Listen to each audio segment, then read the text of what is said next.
Sergeant Taylor Brooks learned that the first rule of joining an elite alien commando unit was knowing which species could actually kill you with their bare appendages, and which ones just talked a big game. Taylor sat in the briefing room of the Valiant Dawn, surrounded by what had to be the galaxy's most decorated collection of lethal weirdos. To his left, a crystalline being named Shardkuth kept making tinkling sounds every time she shifted her weight, like someone shaking a chandelier. Across the table, a slug-like creature called Gorthax the Unmerciful oozed slightly onto his chair, while filing reports on a datapad held by one of his 17 eye stalks. And directly in front of Taylor, cleaning what appeared to be a plasma rifle with a cloth made from the skin of something Taylor hoped wasn't sentient, sat Commander Vrixner, a 7-foot-tall mantis woman whose compound eyes reflected his nervous face back at him in about 1,000 tiny, panicked versions.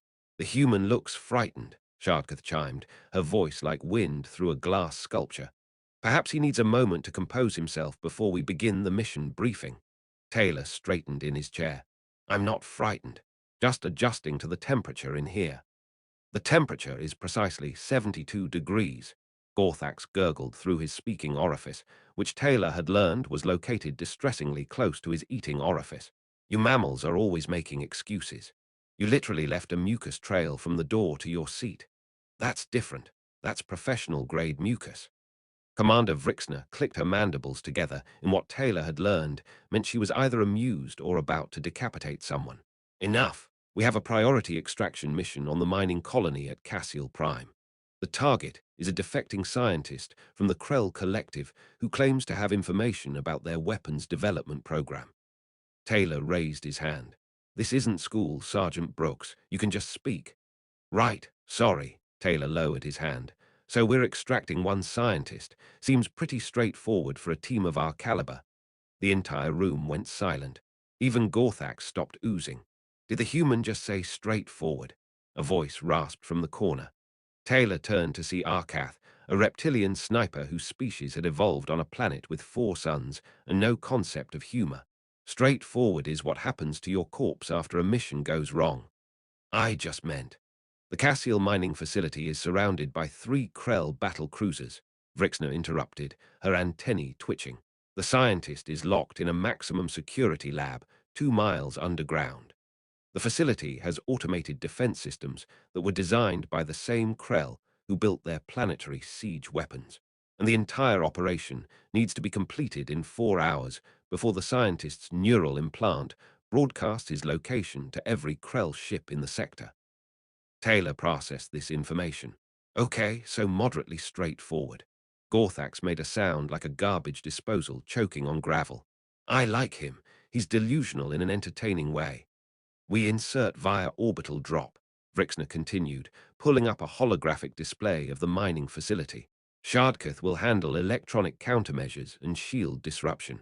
Arkath provides overwatch from position delta.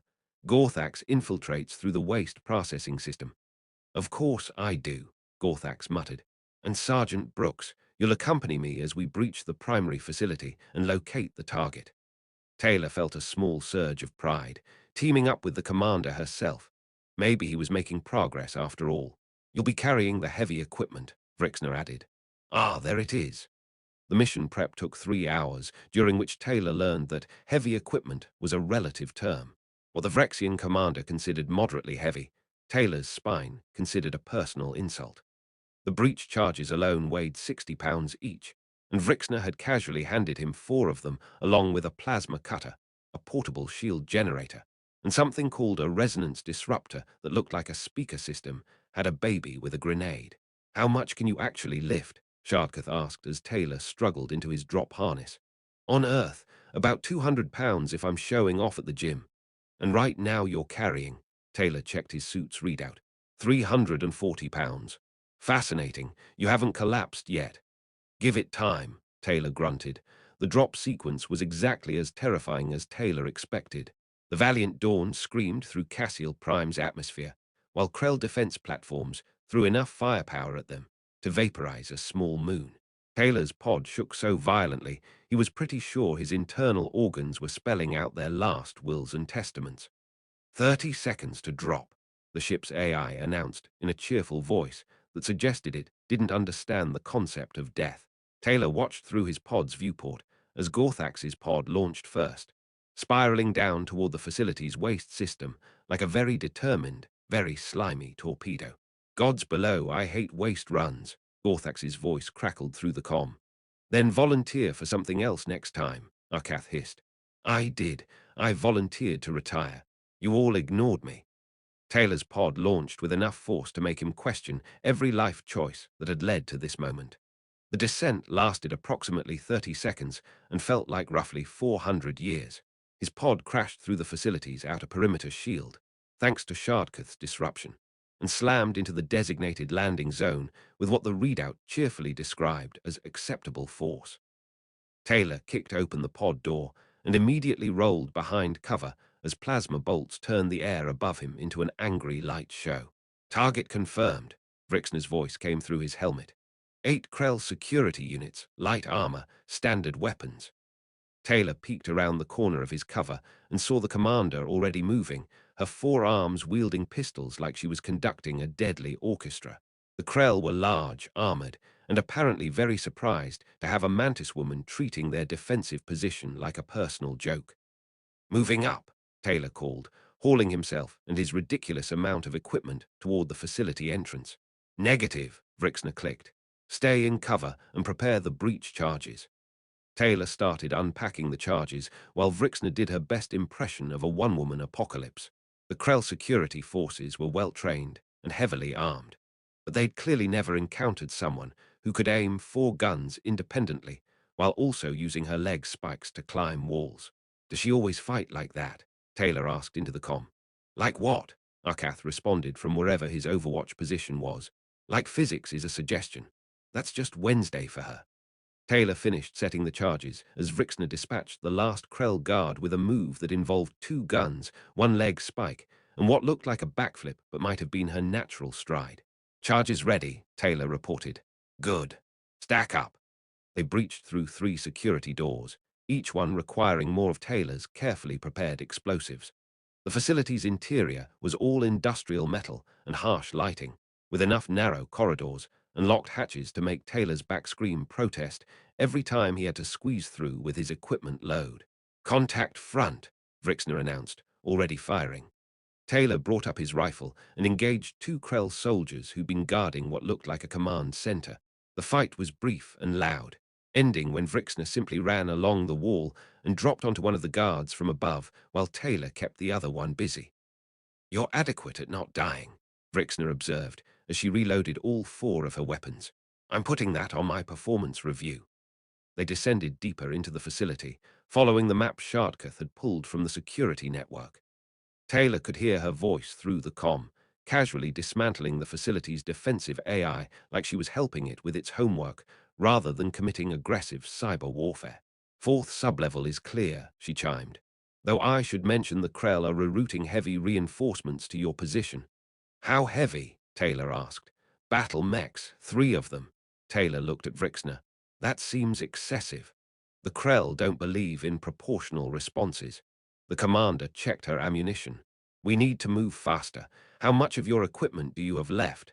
Taylor glanced at his remaining gear. 2 breach charges, the plasma cutter, and the resonance disruptor. Drop the disruptor. We'll improvise if we need it. Taylor gratefully shed 40 pounds of weight and immediately felt like he could breathe again. They moved through 2 more security checkpoints, each one requiring Taylor to cut through blast doors while Vrixner covered their backs. The sound of heavy mechanical footsteps began echoing through the corridors behind them. Mechs are close, Arkath warned. I have no shot from my position. You're on your own.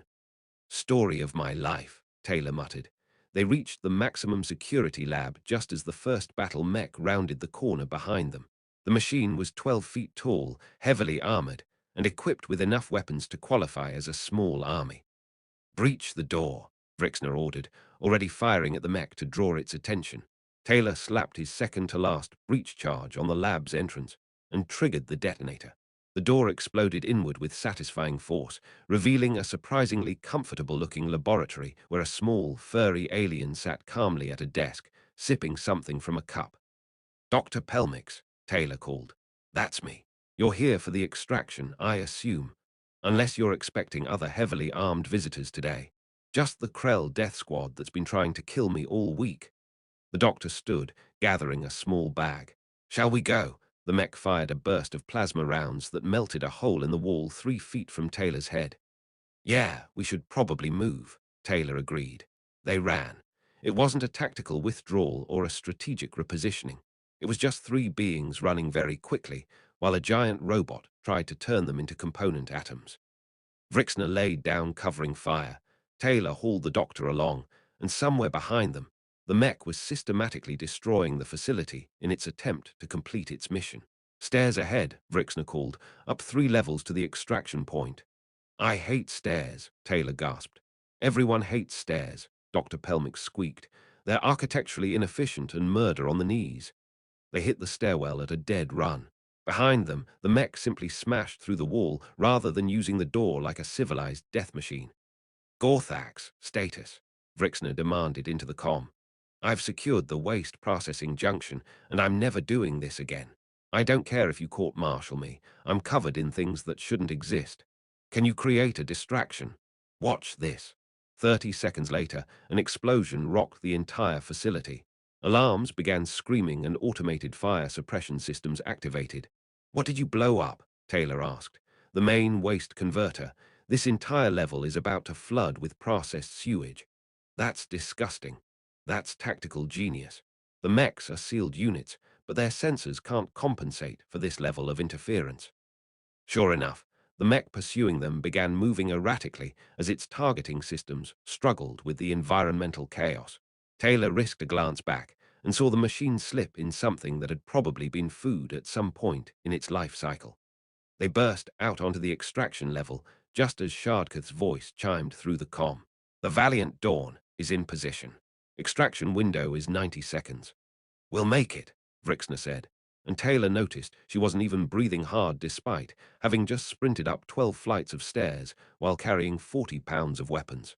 They ran across the landing platform as the ship descended through the smoke and chaos.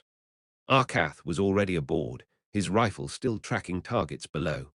Gorthax emerged from a maintenance hatch looking like he'd lost a fight with a septic tank, which was probably accurate. Go, go, go, Taylor shouted, practically throwing Dr. Pelmix into the ship's cargo bay.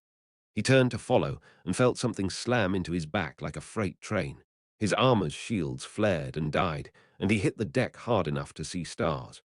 Brooks is down, Vrixner snapped. Taylor tried to stand, but his legs weren't receiving messages from his brain. He looked up to see the battle mech, somehow still functional despite the sewage coating its armor, taking aim with what looked like an anti-vehicle cannon. Well, Taylor muttered, this is embarrassing. The mech exploded, not from its own weapons or from any external force Taylor could identify. It just suddenly came apart in a shower of components and superheated metal. Taylor blinked and saw Vrixner standing where the mech had been, all 4 of her arms holding the last breach charge Taylor had been carrying. Did you just punch a mech to death with a bomb? Technically, I climbed inside its armor plating and detonated the charge in its power core. Vrixner hauled Taylor to his feet with 2 arms while still firing her pistols with the other 2. Now move. They made it aboard the Valiant Dawn just as the ship's pilot, a 3-eyed creature named Vosh, who'd never spoken a word to Taylor, accelerated hard enough to make gravity a suggestion. The cargo bay door sealed, and the ship punched through the atmosphere while Krell cruisers tried and failed to lock targeting solutions. Mission complete, Vrixner announced. Dr. Pelmix is secured, minimal casualties, and Gorthax smells terrible. I'm hosing down in the decontamination bay for a week, Gorthax declared. Taylor collapsed onto a cargo crate and tried to remember how breathing worked. Dr. Pelmix sat down next to him, still clutching his bag. Thank you for the rescue, the doctor said. Thank the commander. I mostly just carried stuff and didn't die. That's more than most species can claim. The trip back to command took 6 hours, during which Taylor learned that his armor had taken damage that would have liquefied most of his internal organs without the shield generator. He also learned that Vrixner had a collection of commendations that took up an entire wall of her quarters, and that Arkath had successfully landed 3 shots that had disabled Krell communications, arrays from 2 miles away in the middle of a firefight. You fit in well, Shardkuth chimed as they approached the station. Most new team members don't survive their first mission. How many have you gone through? 17 in the last cycle. Taylor decided not to ask what happened to the other 16. The debriefing was handled by Admiral Corvan, a massive bear-like creature who spoke in rumbles that made Taylor's chest vibrate. The Admiral reviewed their mission footage, grunted several times, and then fixed Taylor with a stare that suggested he was calculating blast yields in his head. Sergeant Brooks, sir, you carried 340 pounds of equipment through a combat zone while under heavy fire. Yes, sir. You breached 4 security doors, engaged multiple hostile contacts, and successfully extracted the target despite mechanical resistance. The team did most of the work, sir. The team says you didn't slow them down. The Admiral's expression might have been a smile. With that many teeth, it was hard to tell. Congratulations, you're no longer on probation. Thank you, sir. Don't thank me yet. Your next mission is in 3 days. Dismissed. Taylor left the Admiral's office and found the team waiting for him in the corridor. Even Gorthax had emerged from decontamination, though he still smelled faintly of industrial cleaner. So, Vrixna clicked, her mandibles moving in what Taylor now recognized as amusement. Think you can handle another mission with us? Taylor thought about the drop, the explosions, the mech, and the sewage. He thought about carrying ridiculous amounts of equipment, while beings who could bench press small vehicles made it look easy. He thought about how Arkath had called him adequate, and how Gorthax had said he was entertaining. Yeah, Taylor said, I think I can handle it. Good, Shardkuth chimed, because the next mission is an underwater facility, and you're still carrying the heavy equipment. Of course I am. They walked together toward the crew quarters, and Taylor realized that somewhere between the briefing room and the firefight, between the running and the explosions and the general chaos of the mission, he'd stopped thinking of himself as the human trying to fit in with the Alien Commando Unit. He was just part of the team now, the guy who carried the heavy stuff and made comments that occasionally landed somewhere between adequate and entertaining. Which, Taylor decided as Gorthax made another garbage disposal sound and Arkath hissed something about trajectory calculations, was probably the best outcome a human could hope for when surrounded by the galaxy's most dangerous collection of lethal weirdos. The Valiant Dawn continued its journey through space, carrying its strange crew toward whatever ridiculous mission Command would throw at them next. And Taylor Brooks, formerly the nervous human trying not to get killed, walked with his team and felt something he hadn't expected to find in the vast darkness between stars. He felt like he belonged. Vrixna looked back at him with her thousand-eye reflection trick and clicked her mandibles again. Tomorrow we start combat drills. I want to see how much weight you can carry before your spine gives out. Looking forward to it, Commander. Liar. Absolutely. And if anyone had asked Taylor in that moment whether joining an elite alien commando unit was the smartest decision he'd ever made, he would have said probably not. But it was definitely the most interesting.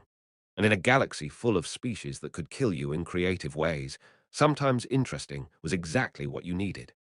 The ship hummed around them, systems functioning smoothly as they traveled through the void between missions, between moments, between the quiet times and the chaos that would inevitably come again. And Taylor Brooks, sergeant in the most dangerous team in the fleet, smiled inside his helmet and thought that maybe, just maybe, he'd finally found where he was supposed to be, even if it meant carrying the heavy equipment forever.